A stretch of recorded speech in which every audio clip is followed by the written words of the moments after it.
রাধে রাধে। অনেকদিন পরে আবার চলে আসলাম ভিডিওতে। মাঝে একটু শরীরটা খারাপ ছিল। আমাদের বাড়ির লোক মোর বাবা বাজার থেকে একটা সুন্দর দেখে একটা তরমুজ নিয়ে এসছে। তোমরা তো সবাই এই গরমের দিনে তরমুজ সবাই খেতে ভালোবাসো, তা আমি আজকে একটু তরমুজ এর শরবত করে তোমাদের সবাইকে দেখাবো। বন্ধুরা, বাজার থেকে মোর বাবা কত সুন্দর একটা তরমুজ নিয়েছে, একদম টাটকা গাছের।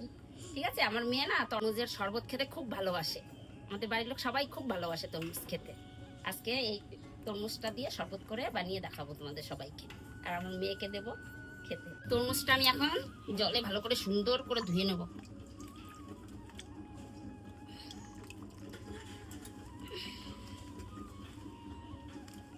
বাহ বাহ, চচ্চড় করতেছে, তার মানে খুব সুন্দর হবে তরমুজটা। বাহ, দেখো বন্ধুরা, বাহ কি সুন্দর টাটকা একদম তরমুজ। যা হবে না শরবত খেতে, সেই টেস্ট লাগবে।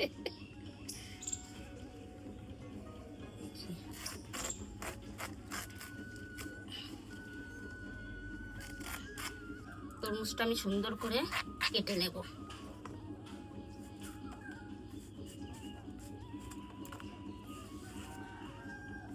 সাদাগুলো ফেলে দিতে হবে, কেননা এটা আমি মিক্সারে করে নেব, জুস করে নেব, তো তার জন্য একটু ছোট ছোট করে বানিয়ে নিচ্ছি যাতে তাড়াতাড়ি সুন্দর হবে।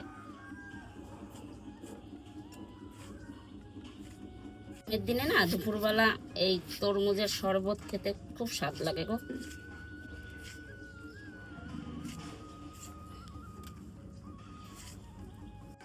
এবার আমি তরমুজের যে জুস করব তার মধ্যে দুই একটা গোটা গোটা করে দেব, তার জন্য একটু সুন্দর করে দানাগুলো ফেলে দিচ্ছি যাতে মুখে না লাগে।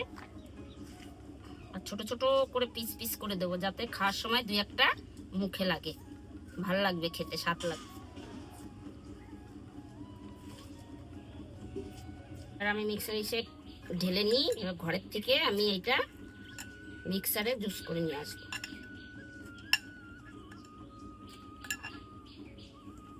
দেখো ঢেলে নিয়েছি, রাখকে ঘরের থেকে আমি এটা করে নিয়ে আসবো সুন্দর করে।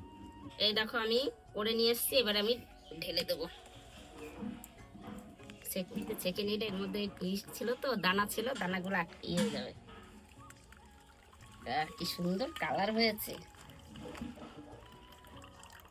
একটু নাড়া দিয়ে দিই, সুন্দরভাবে পড়ে যাবে।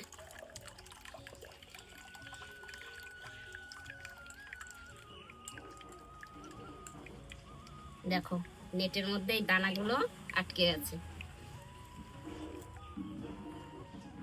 এই দেখো আমি ঢেলে নিয়েছি, এবার এর মধ্যে আমি